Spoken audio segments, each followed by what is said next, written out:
നമസ്കാരം. ഇറാന്റെ ഭാഗത്തു നിന്നും ഇസ്രായേലിലേക്ക് ഉണ്ടായിട്ടുള്ള ആക്രമണത്തിൽ വ്യാപകമായിട്ടുള്ള നാശനഷ്ടങ്ങൾ ഇസ്രായേലിന് സംഭവിച്ചു എന്ന വാർത്തകൾ തന്നെയാണ് പുറത്തു വരുന്നത്.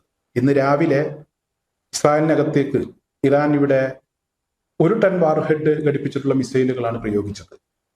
ഇത്തരത്തിൽ മിസൈൽ ആക്രമണത്തെ തുടർന്ന് ഹൈഫയിലും അതുപോലെ തന്നെ വെസ്റ്റ് ബാങ്കിലും ജെറുസലേമിലും ടെല്ലവീവിലും ഒക്കെ തുടർച്ചയായി അപായ സൈറൻ മുഴങ്ങുന്ന സാഹചര്യം ഉണ്ടായി. 10ഓളം സ്ഫോടനങ്ങൾ ടെല്ലവീവിൽ മാത്രമുണ്ടായി. ഈ കഴിഞ്ഞ ദിവസം ബങ്കറുകളൊക്കെ തകർക്കുന്ന സാഹചര്യം ഉണ്ടായി. എന്തായാലും അതിശക്തമായ ആക്രമണത്തെ തുടർന്ന് വലിയ നാശനഷ്ടങ്ങൾ ഉണ്ടായി. 24 മണിക്കൂറിലൂടെ 191 ആളുകൾക്ക് പരിക്കേറ്റ് അവരെ ആശുപത്രിയിൽ പ്രവേശിപ്പിക്കേണ്ട സാഹചര്യം ഉണ്ടായി. ഇതുവരെ 2300ഓളം ആളുകൾക്ക് പരിക്കേറ്റു എന്നുള്ള ഔദ്യോഗികമായിട്ടുള്ള വിവരം ഇസ്രായേൽ തന്നെ ഇപ്പോൾ അത് സ്ഥിരീകരിച്ചിട്ടുണ്ട്. 11ാം ദിവസത്തിൽ എത്തി നിൽക്കുകയാണ്. ഇസ്രായേലിനകത്ത് 2300 ആളുകൾക്ക് പരിക്കേറ്റ് അവർ ചികിത്സ തേടി ആശുപത്രിയിലെത്തി. മരിച്ച ആളുകളുടെ കണക്ക് ഇപ്പോഴും കൃത്യമായി പുറത്തുവിട്ടിട്ടില്ല. ഇറാന്റെ ഭാഗത്തു നിന്നുള്ള അവകാശവാദങ്ങളൊക്കെ വലിയ അവകാശവാദങ്ങളാണ്. ഒരുപാട് ആളുകൾ ഇതിനോടകം മരിച്ചു കഴിഞ്ഞു എന്നാണ് ഇറാൻ പറയുന്നത്. എന്തായാലും അത്തരത്തിലുള്ള ചില വാർത്തകളും കഴിഞ്ഞ ദിവസം പുറത്തു വന്നിരുന്നു. ബങ്കറിനുള്ളിൽ പോലും ആളുകൾ മരിച്ചു വീഴുന്നു എന്നുള്ളതാണ് വാർത്ത. എന്നാൽ ഇപ്പോൾ വളരെ പ്രധാനപ്പെട്ട ഒരു വാർത്ത, നേരത്തെ പുറത്തു വന്ന ഒരു വാർത്തയാണ്. ആ വാർത്ത ഇറാൻ ആവർത്തിക്കുകയാണ്. ഇറാനിലെ തസ്നിം ന്യൂസാണ് ഇപ്പോൾ ഈ വാർത്ത റിപ്പോർട്ട് ചെയ്തിരിക്കുന്നത്. അതായത് ഇസ്രായേൽ പ്രധാനമന്ത്രി ബെഞ്ചമിൻ നെതന്യാഹു കൊല്ലപ്പെടുകയോ മിസ്സാവുകയോ അദ്ദേഹത്തെ കാണാതാവുകയോ എന്തോ ഒന്ന് സംഭവിച്ചിട്ടുണ്ട്, അല്ലെങ്കിൽ പരിക്കേറ്റിട്ടുണ്ട് എന്നുള്ളതാണ് ഈ ഇറാൻ മീഡിയയുടെ അവകാശവാദം. അതായത് നേരത്തെ ഇസ്രായേൽ പ്രധാനമന്ത്രിയുടെ ഓഫീസിൽ നേരെ ഒരു അറ്റാക്ക് ഉണ്ടായിരുന്നു. ഈ അറ്റാക്കിൽ ഇസ്രായേൽ പ്രധാനമന്ത്രിക്ക് ഗുരുതരമായി പരിക്കേറ്റു അല്ലെങ്കിൽ കൊല്ലപ്പെട്ടു എന്ന വാർത്ത അന്ന് പ്രചരിച്ചിരുന്നു. എന്തായാലും ഇസ്രായേൽ അതുമായി ബന്ധപ്പെട്ട് സ്ഥിരീകരണമൊന്നും ഇസ്രായേലിന്റെ ഭാഗത്തുനിന്ന് ഉണ്ടായിട്ടില്ല. എന്നാൽ അത് തള്ളിക്കളഞ്ഞിട്ടുമില്ല. അത്ര ഗൗരവത്തിൽ തള്ളിക്കളഞ്ഞ വാർത്തകളൊന്നും ഇതുവരെ പുറത്തു വന്നിട്ടില്ല.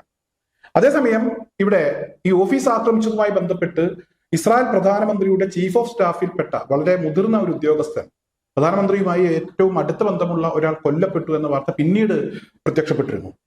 ഇപ്പോൾ എന്തായാലും ഇവിടെ നേരത്തെ ഉന്നയിച്ച ഈ അവകാശവാദങ്ങൾ, ഈ ആരോപണങ്ങളൊക്കെ ഇറാൻ തുടരുകയാണ്. അതിനുശേഷം വലിയ ആക്രമണങ്ങൾ പ്രധാനമന്ത്രിയെ ലക്ഷ്യം വെച്ചുകൊണ്ട് ഇറാന്റെ ഭാഗത്തു നിന്നുണ്ടായിട്ടുണ്ട്.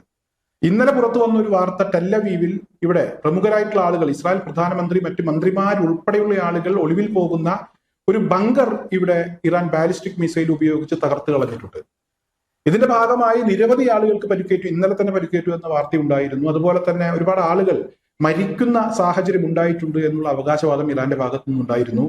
ഇത് ഇസ്രായേൽ പ്രധാനമന്ത്രിയിലേക്ക് വിരൽ ചൂണ്ടുന്ന ഒരു വാർത്തയാണ്, ഒരു ആക്രമണമാണ് ഉണ്ടായിട്ടുള്ളത്. ഈ വാർത്തയുമായി ബന്ധപ്പെട്ടല്ല, നേരത്തെ ഉണ്ടായിട്ടുള്ള ആക്രമണത്തിലാണ് ഇസ്രായേൽ പ്രധാനമന്ത്രിക്ക് പരിക്കേൽക്കുകയോ അദ്ദേഹം കൊല്ലപ്പെടുകയോ ചെയ്ത സാഹചര്യം ഉണ്ടായിട്ടുള്ളത് എന്നാണ് ഇറാന്റെ അവകാശവാദം. ഇപ്പോഴിതാ ഇവിടെ ഇസ്രായേൽ പ്രധാനമന്ത്രിയുടെ വസതിക്ക് നേരെയും ആക്രമണം ഉണ്ടായി എന്ന് ഇറാൻ പറയുന്നു. വലിയൊരു അവകാശവാദം തന്നെയാണ് ഇപ്പോഴും അവർ ഉന്നയിക്കുന്നത്. ഈ വസതിക്ക് നേരെ ഉണ്ടായിട്ടുള്ള ആക്രമണത്തിൽ ഇസ്രായേൽ പ്രധാനമന്ത്രിയുടെ സഹോദരൻ കൊല്ലപ്പെട്ടു എന്ന ഒരു അവകാശവാദം അവർ ഉന്നയിക്കുന്നുണ്ട്. എന്തായാലും ഇവിടെ ഇത്തരത്തിലൊരു വാർത്ത, അത് ഫേക്കാണ് എന്ന് പറഞ്ഞ് ഇസ്രായേൽ രംഗത്തെത്തിയിട്ടുണ്ട്. ഇസ്രായേൽ പ്രധാനമന്ത്രിയുടെ സഹോദരന് ഒന്നും സംഭവിച്ചിട്ടില്ല, അത് വെറുതെ പറയുകയാണ് എന്ന ഒരു പ്രതികരണം ഇസ്രായേലിന്റെ ഭാഗത്തുനിന്ന് ഉണ്ടായിട്ടുണ്ട്. എന്നാൽ ഇവിടെ ഇസ്രായേലിലെ ധനമന്ത്രി ബെസലേൽ സ്മോട്രിച്ച് എന്ന് പറയുന്ന ധനമന്ത്രി, അദ്ദേഹം ഇവിടെ സ്ഥിരീകരിച്ച മറ്റൊരു പ്രധാനപ്പെട്ട വാർത്ത വന്നിട്ടുണ്ട്. ഈ ബെസലേൽ സ്മോട്രിച്ചിന്റെ മകൻ ബെന്യ ഹെബ്രോൺ എന്ന് പറയുന്ന വ്യക്തി, അദ്ദേഹം ഇസ്രായേൽ സൈന്യത്തിൽ സേവനമനുഷ്ഠിക്കുകയാണ്. ഇസ്രായേൽ സൈന്യത്തിൽ സേവനമനുഷ്ഠിക്കുന്ന ഈ മന്ത്രിയുടെ മകന് ഗുരുതരമായി പരിക്കേറ്റിട്ടുണ്ട്. ഹിസ്ബുള്ള നടത്തിയ ഒരു വെടിവെപ്പിൽ ഇദ്ദേഹത്തിന്റെ പുറകിലാണ് ഇവിടെ വെടിയുണ്ട പതിച്ചത്. അങ്ങനെ കരളും അതുപോലെ തന്നെ വയറും ഒക്കെ തുളച്ച് കയറി ഇദ്ദേഹം ഇപ്പോൾ ഗുരുതരാവസ്ഥയിൽ ആശുപത്രിയിൽ ചികിത്സയിലാണ്. വലിയൊരു ആക്രമണം തന്നെ ഉണ്ടായിട്ടുണ്ട്. 8ഓളം സൈനികർക്ക് ഈ ആക്രമണത്തിൽ പരിക്കേറ്റു എന്നുള്ള വിവരമാണ് പുറത്തു വരുന്നത്.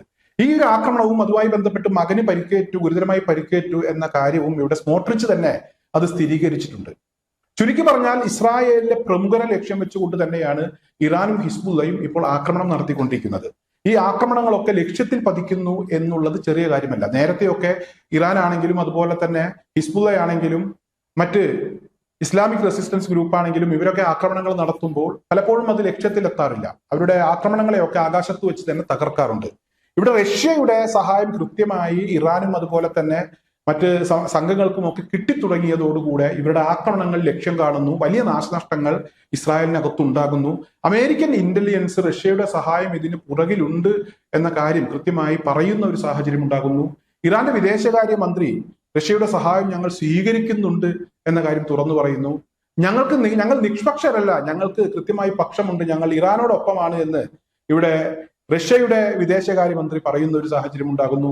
ചുരുക്കി പറഞ്ഞാൽ ഇവിടെ ഈ യുദ്ധം ഇസ്രായേലിന് വലിയ നാശനഷ്ടങ്ങൾ ഉണ്ടാക്കിയിട്ടുണ്ട്, ഇറാനിലും വലിയ നാശനഷ്ടങ്ങൾ ഉണ്ടാക്കിയിട്ടുണ്ട്. അമേരിക്കയെ സംബന്ധിച്ചിടത്തോളം യുദ്ധം നിർത്തി രക്ഷപ്പെട്ടാൽ മതി എന്നൊരവസ്ഥയിലേക്ക് അവർ പോയിട്ടുണ്ട്. ലോക സമ്പദ് വ്യവസ്ഥയെ കാര്യമായ രീതിയിൽ ബാധിക്കുന്ന തരത്തിലേക്ക് ഹോർമുസ് കടലിടുക്കിലൂടെയൊക്കെ 1 ലിറ്റർ എണ്ണ പോലും കൊണ്ടുപോകാൻ കഴിയാത്ത സാഹചര്യം ഇറാൻ സൃഷ്ടിച്ചിട്ടുണ്ട്.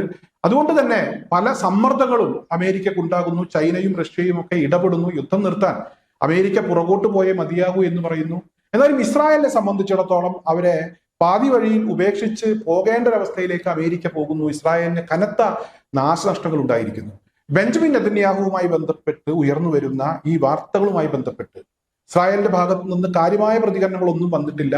അതോടൊപ്പം തന്നെ ഇറാൻ ഉന്നയിച്ച അവകാശവാദങ്ങളിൽ ഉറച്ചു നിൽക്കുന്നു.